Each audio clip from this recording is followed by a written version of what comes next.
యమునోత్రి స్థానం మరియు ప్రాముఖ్యత. యమునోత్రి ఉత్తరకాశీ జిల్లాలో ఉంది మరియు ఈ ప్రదేశం యమునా నదికి మూలం.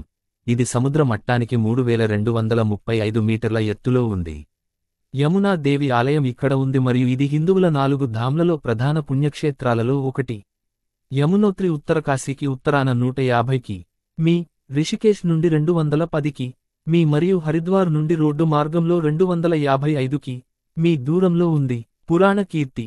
పురాణాలలో యమునాను సూర్యతనయ అంటే సూర్యుని కుమార్తె అని పిలుస్తారు. యమున, యమ, శనిదేవ్ మరియు వైవస్వత్ మను సూర్య మరియు అతని భార్య ఛాయ మరియు సంధ్య యొక్క కుమారులు మరియు కుమార్తెలు. కాబట్టి యమున యమరాజు మరియు శనిదేవ్ సోదరి. భ్రాతృ ద్వితీయ, భయ్యా దూజ్ నాడు యమునాను సందర్శించడం మరియు మధురలో స్నానం చేయడం ప్రత్యేక ప్రాముఖ్యతను కలిగి ఉంది. యమునాకు కాళింది అనే పేరు కూడా ఉంది, ఎందుకంటే ఆమె మొదట కాళింద్ పర్వతానికి నీటి రూపంలో వచ్చింది. యమునోత్తరి ధామం సకల సిద్ధులను ప్రసాదిస్తుందని అంటారు. శ్రీకృష్ణునికి కాళింది యమున అనే ఒక ప్రియమైన భార్య ఉందని పురాణాలలో చెప్పబడింది. ఖర్సాలీలో శనిదేవ్ ఆలయం ఉంది. పురాణాలలో యమునోత్తరి యొక్క ప్రత్యేక ప్రాముఖ్యత వర్ణించబడింది. పురాతన ఇతిహాసాలు.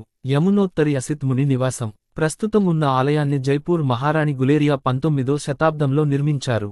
ఈ తీర్థయాత్ర ఉత్తరకాశీ జిల్లాలోని రాజ్గర్హి తహసీల్లో ఉంది మరియు రిషికేశ్ నుండి 251 కిలోమీటర్ల దూరంలో ఉంది.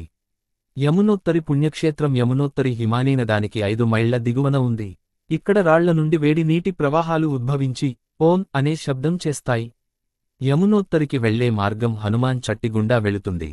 ఇది యమునోత్తరి చేరుకోవడానికి చివరి మోటార్ స్టాప్. జానకి చట్టి నుండి యమునోత్తరి వరకు కాలినడకన ప్రయాణించాలి. జానకి చట్టికి మంచి విశ్రాంతి గృహాలు ఉన్నాయి. ఇక్కడ ప్రయాణికులు రాత్రి బస చేస్తారు. భౌగోళిక శాస్త్రం. యమునా యొక్క మూలం యమునోత్తరి నుండి కేవలం 1 కిలోమీటరు దూరంలో ఉంది. ఇక్కడ యమునోత్రి గ్లేసియర్ బందర్ పుంజ్ శిఖరం 6315 మీటర్లు పశ్చిమ చివరలో ఉంది. గర్వాల్ హిమాలయాలకు పశ్చిమ దిశలో ఉన్న ఈ ప్రదేశం చార్ ధామ్ యాత్రకు మొదటి స్టాప్. మందిరము. ఆలయ సముదాయంలో దివ్యశిల అని పిలువబడే భారీ రాతిస్తంభం ఉంది. యమునోత్తరి దేవాలయం సముద్ర మట్టానికి 3235 మీటర్ల ఎత్తులో ఉంది. ఆలయ తలుపులు వైశాఖ మాసంలోని శుక్ల అక్షయ తృతీయ నాడు తెరుచుకుంటాయి మరియు కార్తీక మాసంలోని యమ ద్వితీయ నాడు మూసివేయబడతాయి. ప్రస్తుతం ఉన్న ఆలయ రూపాన్ని గర్వాల్ రాజు ప్రతాప్ షా నిర్మించారు.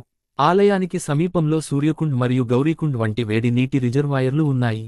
ప్రయాణ సమాచారం. యమునోత్తరికి సమీప విమానాశ్రయం జాలీ గ్రాంట్, డెహ్రాడూన్. యమునోత్తరి నుండి 231కి మీ దూరంలో ఉన్న రిషికేశ్ చివరి రైల్వే స్టేషన్. రోడ్డు మార్గంలో రిషికేశ్ నుండి యమునోత్తరికి బస్సు, కారు లేదా టాక్సీలో ప్రయాణించవచ్చు. హనుమాన్ చట్టి నుండి యమునోత్తరి వరకు నడక మార్గం ఉంది. యమునోత్తరి చేరుకోవాలంటే ప్రయాణికులు కాలినడకన 8 కిలోమీటర్లు ఎక్కాలి. ఇక్కడ తప్తకుండ్, సూర్యకుండ్ మరియు గౌరీకుండ్ వంటి ప్రధాన ఆకర్షణలు ఉన్నాయి. యమునోత్తరి యొక్క వేడి నీటి బుగ్గ 195 డిగ్రీల ఫారెన్హీట్ వరకు వేడెక్కుతుంది. ఇక్కడ ప్రయాణికులు బంగాళదుంపలు